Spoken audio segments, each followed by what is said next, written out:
Welcome to Custom Home Builder Solutions, also known as CHS, a job costing, full accounting, and profit management software for the professional home builder. This video is going to be the final in a little series about budgeted purchase orders, although I will be involved in looking at a change order purchase order in this video. And it's going to be about the valuable tools that are on the purchase order window for analyzing overages and where you're headed. So let's take a look at, I'm just going to ask for the vendor builder display because I know we have an issue there, but that I'd like to demonstrate. So I've just selected that vendor here on the purchase orders menu that I opened from the home tab by clicking the purchase orders button. And I'm going to click a list of POs for builders display. This will be POs for active jobs only. But I'd like to take a look at, see these two purchase orders, and if you hover over this cost code, you can see what the cost code is. You can see there's been a total appliance package that's budgeted and a refrigerator that's a change order. And let's just look at this window that has the budgeted one on it. And what I'd like to point out is that you will see some of these numbers as you work on a purchase order. This is a little bit after the fact, but I'd like to show you the tools. Notice that this particular PO amount that's budgeted is for $5,140.80. And what I'd like to look at is how, as you work on POs, you are constantly getting some information about that job and that cost code, about the estimated costs at completion, and how much that is estimated to be over the original budget plus change orders. If you'll notice the revised budget that has an original budget amount of this, original estimated change order cost of this equals this, but we have issued total POs of this amount, which is this $556.40 higher than the revised budget. If you take a look, what I want to show you is how you can drill down on things and figure out where that's coming from right on screen. So let's look at the link and click on it for estimated cost at completion to figure out how it came up with that, although we can probably glance and say it's because the total POs are higher than what we were estimating some cost to be. And we can see that's why our estimated cost at completion is that amount. But there would be further explanation of that here. The original budget estimated change order is this amount. Any variance POs. Total of the purchase orders posted is $7,576.42. So this comes along and says the higher of A or B is this amount. If the builder had typed in on the estimated cost of completion worksheet some revised estimated amount, it would be here. But right now it's coming up with D or E. And you can look at how that is to say that the authorized amount right now is $7,546, which is the purchase orders that we have. We can also see down here the actual posted costs are only this amount, but our estimated cost of completion is this amount. The reason for this is if these actual costs had gone over so far the POs, our estimated cost of completion would change to that. If they were under, and if on the estimated cost of completion worksheet this had been check marked that we were not going to post any more actual costs, then that would be our current ECC. But all of that is explained here to the right, if everything that I just said.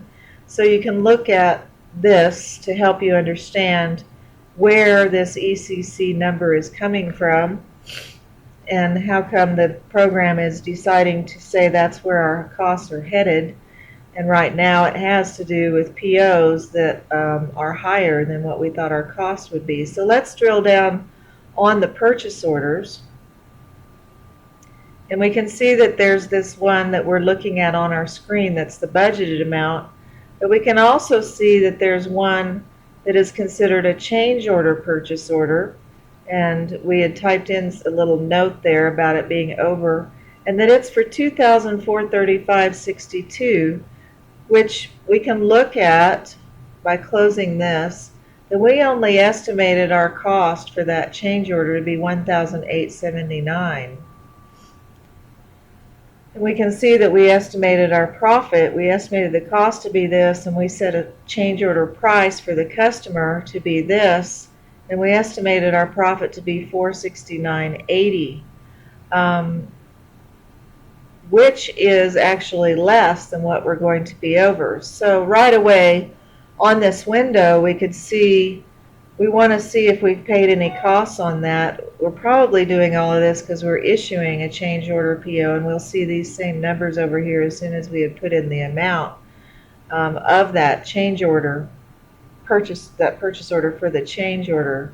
So before we pay Builder's Display for that refrigerator, it's because they called us that we might have been going in and putting in a purchase order for that change order and told us the amount.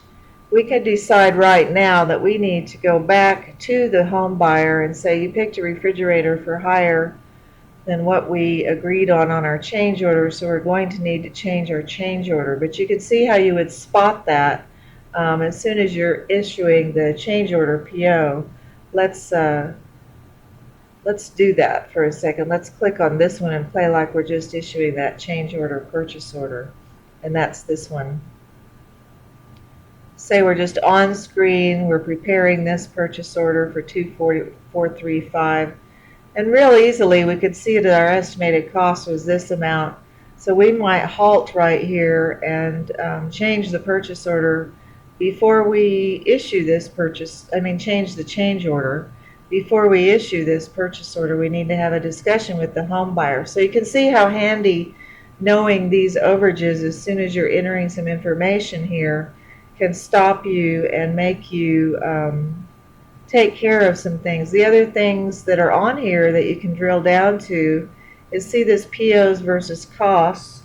So now we're wondering, what have we paid? And you can see that this is the budgeted purchase order right here that we issued. The actual costs posted were less. And it's marked as yes, which means that's all we're going to pay on that. For some reason, we changed the amount and only paid a lesser amount.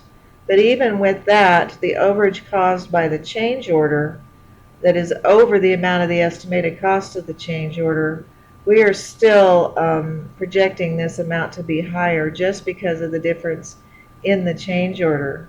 If we went and check marked the actual cost as being done and only being this amount, then the difference would change for us.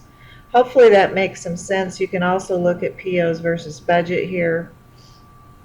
You can see the refrigerator change order amount is this, and our budgeted change order estimated cost is this, and that's where that overage at the moment is from that change order. So you would definitely decide, even though you paid less for the standard appliance package, you would definitely decide that the change order for the refrigerator should be increased. Anyway, I wanted to point out the tools that are on the purchase order window. As you post purchase orders, they will immediately recalculate what the estimated cost is completion, even though you haven't paid the cost yet, and start showing you where you're headed over even before you pay or agree to doing this purchase order. Thanks for watching.